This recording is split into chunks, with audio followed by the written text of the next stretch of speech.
Amigas y amigos, ¿cómo están? Acá Mauricio Daza. El Congreso Nacional finalmente ha aprobado el proyecto de reforma constitucional, a partir del cual se permitirá a las personas el acceder hasta el 10% de sus fondos previsionales con la finalidad de poder enfrentar la crisis del COVID-19. La gran pregunta que muchos se hacen ahora es, ¿qué sigue? ¿Qué es lo que falta para que esto se transforme en una realidad? Bueno, acá hay que analizar varios escenarios. Una vez que un proyecto de reforma constitucional sale del Congreso Nacional, llega al escritorio del presidente de la República, quien tiene que tomar una decisión. Tiene que decidir si es que finalmente le da curso o no. En el caso en que le dé curso y diga, ¿sabe qué? Me parece bien este proyecto, que este proyecto se concrete en una reforma efectiva, entonces lo promulga, o sea, le da el visto bueno, la luz verde. Pero parece que el camino acá no va a ser tan sencillo. La segunda opción que tiene es vetarlo, es decir, no me gusta este proyecto y por lo tanto lo voy a mandar de vuelta al Congreso. Ahora, el veto puede ser de distintas naturalezas. El presidente puede incorporar normas que no estaban en el proyecto que se despachó desde el Congreso, tiene la posibilidad de poder sustituir alguna norma que estaba en el proyecto original por otra que le parezca mejor, o tiene la posibilidad derechamente de decir de que el proyecto no le gusta y que por lo tanto no quiere que se transforme, en este caso en una reforma constitucional, para lo cual entonces manda un veto así requiriéndolo.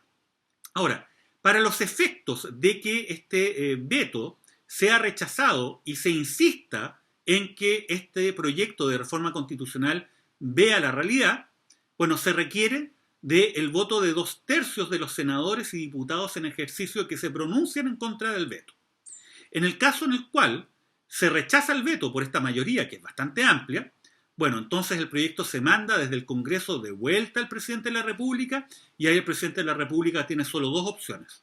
O lo promulga, dándole el visto bueno y finalmente transformándose en una realidad esta reforma constitucional, o tiene la segunda opción, que es llamar a un plebiscito. Ahora, la verdad es que en este caso nos encontramos frente a una circunstancia bastante difícil para que el presidente Sebastián Piñera envíe un veto al proyecto del 10%. ¿Y por qué? Porque resulta que en el Senado, cuando se votó el proyecto del 10%, finalmente este fue aprobado por una mayoría de 29 senadores en ejercicio, o sea, por una mayoría equivalente a 2/3, que es la misma mayoría que se requiere para rechazar un eventual veto por parte del presidente de la República en el cual no se quiera seguir con el proyecto. Pero fíjense, la Cámara de Diputados, una vez que se aprobó con modificaciones este proyecto en el Senado, bueno, se mandó a la Cámara para que se voten las modificaciones que propuso el Senado y fue aprobado el proyecto del 10% con esas modificaciones por 116 diputados. O sea, mucho más que 2/3 de los miembros en ejercicio de la Cámara de Diputados. De nuevo, más que aquellos votos que se requieren para rechazar un eventual veto que envíe Sebastián Piñera. Conclusión, Sebastián Piñera hoy día todo indica que no tiene los votos para ganar un veto si es que decide remitirlo. Por lo tanto, nos encontramos frente a una situación compleja para tanto el presidente, que no quiere que este proyecto se transforme en una realidad, como también para aquel puñado de parlamentarios que están en la misma posición. ¿Qué es lo que queda entonces? Bueno, ahí queda el famoso Tribunal Constitucional. Ahora, para llegar al Tribunal Constitucional se requiere que se solicite un pronunciamiento de ese organismo por parte del presidente de la República, cualquiera de las dos cámaras del Congreso Nacional, o por parte de a lo menos un cuarto de los miembros, ya sea de la Cámara de Diputados o del Senado. Ahora bien, en este contexto, el punto es que el Tribunal Constitucional tendría que conocer y resolver acerca de los cuestionamientos que se han dado en este ámbito durante la tramitación del proyecto. Pero veamos cuáles son esos cuestionamientos y cuál es la situación de los mismos al día de hoy. El primer cuestionamiento que durante la tramitación del proyecto se dio y que fue levantado por numerosos parlamentarios y autoridades de gobierno era decir, mire, esta reforma constitucional se está aprobando por una mayoría inferior a aquella que establece la Constitución. Según el gobierno y varios parlamentarios que están en contra del proyecto del 10%, acá se requería aprobar estas disposiciones por 2/3 de los miembros de ambas cámaras y no por 3/5 de sus miembros, que eran los quórum a partir de los cuales se había fijado la votación tanto en la Cámara de Diputados como en el Senado. Y si bien es cierto que en un comienzo, tanto la Cámara como el Senado dijo, mire, ¿sabe qué? Acá para aprobar esta reforma constitucional se requiere de 3/5, o sea, en el caso del Senado de 26 miembros en ejercicio, en el caso de la Cámara de 93. Y esa decisión era la que generaba la controversia de constitucionalidad. Resulta que la derrota que sufrió el gobierno, tanto en el Senado como en la Cámara, fue tan grande que no solamente superaron los 3/5, sino que superaron los 2/3 de los senadores en ejercicio. Entonces ahí se cae a pedazos el argumento de decir, oiga, ¿sabe qué? Se votó por una mayoría inferior. Oiga, en la práctica, no solamente se alcanzó los 2/3 que está pidiendo quienes están cuestionando el proyecto, sino que se superó ese quórum. Por lo tanto, hoy día ese argumento la verdad que no es algo que vaya a prevalecer o resistir algún análisis. Pero nos queda el segundo argumento de inconstitucionalidad que había sido esgrimido por quienes están en contra del proyecto. Y este es un poquito más elaborado y va a requerir un poco más de atención y explicación, que la ventaja que tenemos en este espacio es que podemos hacer ese ejercicio. Acá se dice lo siguiente, mire, este proyecto solamente se pudo haber iniciado a partir de un mensaje enviado por el presidente de la República, para decirlo de otra forma. Esto requería de un proyecto presentado por el presidente Piñera, y el presidente Piñera no presentó este proyecto. Fueron parlamentarios los que lo presentaron. Y por lo tanto se viola esa norma que dice todo aquello que está vinculado a materia de seguridad social solamente se puede iniciar por un proyecto de iniciativa del presidente. Bueno, para analizar este argumento, que insisto es un poquito más sofisticado y puede aparecer como más complejo, yo creo que hay que tener presente algunos elementos. A ver, el primer elemento que hay que tener presente es que la Constitución en su capítulo 15 establece normas sobre la reforma de la Constitución. Ese capítulo 15 señala cuáles son los requisitos para cambiar, para modificar la Constitución. Lo segundo que hay que tener presente es que el capítulo 15 de la Constitución dice, mire, en todo aquello que no está regulado en este capítulo, se van a aplicar las normas generales sobre tramitación de ley. En todo aquello que no esté regulado en el capítulo 15, normas de tramitación de ley. Lo tercero que hay que tener presente es que el capítulo 15 establece expresamente que los proyectos de reforma constitucional pueden ser iniciados por iniciativa del presidente de la República y además por iniciativa de los miembros del Congreso Nacional, y en este último caso le van a ser aplicables las limitaciones relativas al máximo de diputados o senadores que firmen esos proyectos. Se indica de que no pueden firmarse estos proyectos de reforma constitucional por más de 5 diputados, de 10 diputados ni por más de 5 senadores. ¿Se fijan? Ese es el límite. No más de 10 diputados, no más de 5 senadores pueden firmar estos proyectos de reforma constitucional. Ahora bien, ya tenemos todos los elementos para los efectos de poder hacer nuestro análisis.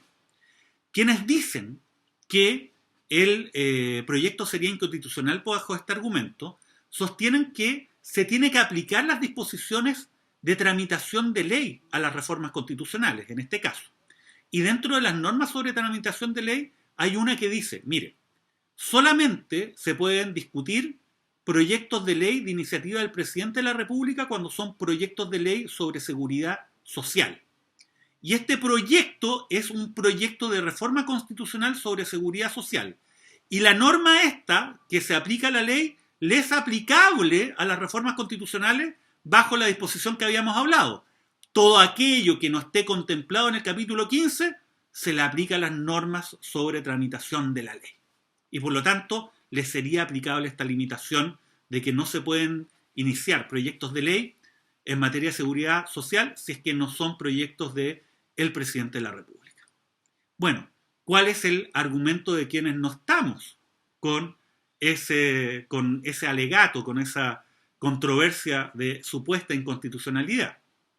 Como habíamos visto, lo que dice el capítulo 15 es que las normas sobre la tramitación de las leyes se aplican en todo aquello que no esté regulado por el capítulo 15 sobre reforma constitucional.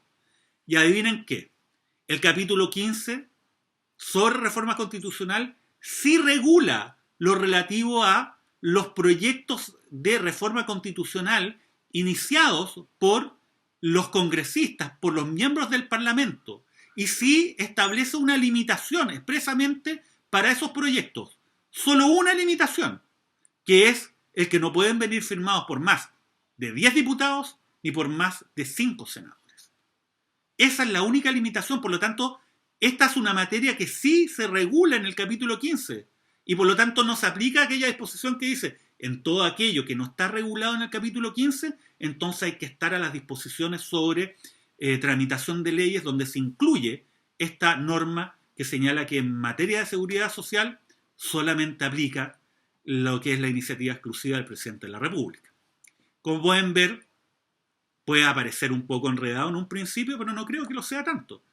Yo creo que a partir de un análisis ni siquiera tan profundo, se puede llegar a la conclusión de que los alegatos de inconstitucionalidad por esta vía no tienen mayor fundamento. ¿Cuál es el problema? El problema es que esto lo va a decir un tribunal y no cualquier tribunal. Un tribunal como el Tribunal Constitucional, que ha sido bastante cuestionado, y yo creo que con justa razón, a partir de lo que ha sido su actuación en numerosas otras ocasiones. ¿Y cuál es el problema con el Tribunal Constitucional?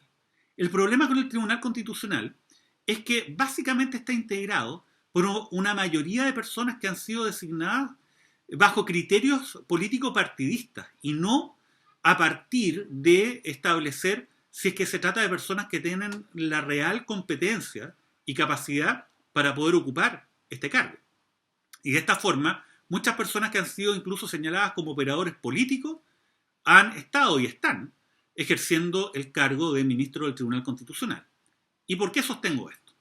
Bueno, resulta que el Tribunal Constitucional chileno tiene 10 miembros, 3 de los cuales son designados directamente por el presidente de la República. Directamente, no tiene que rendirle cuentas a nadie.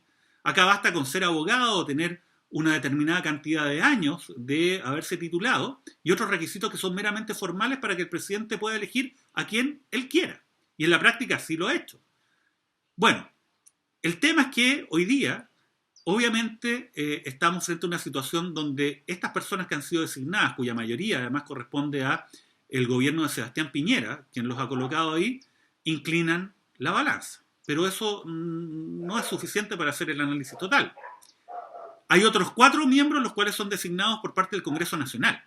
Y estos miembros son designados a partir de un cuoteo político que no está ni en la Constitución ni en la ley, sino que es algo que se ha acordado en la práctica por parte de las fuerzas políticas del binominal. ¿Y qué es lo que dice este acuerdo político? Mire, de estos 4 miembros que elige el Congreso, uno va a ser elegido por parte de Renovación Nacional, otro nombre va a ser colocado por parte de la UDI, otro nombre por parte de la Democracia Cristiana y otro nombre va a ser colocado por el PS-PPD. ¿Y cómo opera esto? Cuando a una fuerza política le toca nombrar a su persona, entonces se propone y ninguna de las otras fuerzas políticas lo cuestiona. Hay un pacto de no agresión, porque le toca a RN, la UDI, la DC o el PSPP, cuando le toca, ellos dicen, es esta persona, y no se hace ningún escrutinio respecto a su calidad, su competencia, si es que realmente tiene todas las características, ¿no?, para los efectos de poder estar en el Tribunal Constitucional. No, se aprueba automáticamente, y de esa forma ha llegado a personas que la verdad que no tienen las calidades suficientes ni siquiera para ser ministro del Tribunal Constitucional, sino para ser juez de cualquier otro tribunal. Entonces estamos frente a 7 personas que son designadas a partir de criterios de carácter eminentemente político y con prescindencia de cuáles son sus calidades profesionales y competencias. Tenemos otros 3 que son designados por la Corte Suprema, donde sí hay un análisis de escrutinio respecto de estos aspectos cuando se hacen las designaciones, pero obviamente no es suficiente. Y si esto no fuera poco, el Tribunal Constitucional tiene 10 miembros. Entonces, cuando hay un empate, el voto que dirime es el voto del presidente. Y hoy día, la presidenta del Tribunal Constitucional es María Elisa Bram, quien fue designado como ministro del Tribunal Constitucional por la primera administración de Sebastián Piñera. Es una persona que, antes de su designación, nunca hizo clase de Derecho Constitucional, nunca escribió un artículo, un paper, nada vinculado a esta materia. Sino ella fue designada básicamente porque era una persona de confianza del presidente Piñera. En su momento, era jefa del segundo piso de La Moneda, o sea, era jefa de los asesores de Sebastián Piñera y alguien que ha sido muy cercana a él durante toda su trayectoria. Por lo tanto, ahí hay un problema. Por lo tanto, estos malos argumentos pueden ser utilizados como una excusa para finalmente imponer la agenda política del presidente de la República, Sebastián Piñera, y más bien de quienes él está representando, que son estos grupos de interés, estos grandes grupos económicos, quienes podrían verse afectados si es que se toca de cualquier manera un sistema que los ha ayudado a financiarse durante décadas a partir de lo que es la colocación de los ahorros previsionales de todos nosotros en acciones y otros títulos emitidos por estas empresas. Bueno, a pesar de todo eso, yo no estaría tan pesimista, porque más allá de cualquier cosa debemos considerar que el proyecto del 10% es un proyecto que tiene un fundamento que es muy fuerte y que va más allá de lo político partidista, va más allá de la pelea derecha y izquierda. Este es un proyecto que tiene por fundamento una razón de humanidad, vinculado a que las familias, millones de familias en nuestro país, puedan acceder a recursos de manera fácil, directa, rápida, para poder atender las necesidades básicas que tienen para los efectos de pagar sus cuentas mínimas y sobre todo de poder alimentarse y subsistir. Muchas de estas familias con niños, con adultos mayores, que requieren urgentemente una ayuda. Y la verdad que esa ayuda no está llegando por ningún lado. Y esa es una necesidad social que es evidente. Y por eso se ha generado finalmente estas muy amplias y grandes mayorías en el Congreso que están avalando esta opción. Por lo tanto, esa perspectiva yo espero que finalmente, más allá de los argumentos jurídicos que se puedan dar o no, impere el sentido común y sobre todo lo que es la necesidad de que el Estado proteja el interés de la mayor parte de nuestra ciudadanía que está pasándola muy mal a partir de la crisis del COVID-19 y de una vez por todas se deje de privilegiar a unos pocos en perjuicio de la gran mayoría de los chilenos.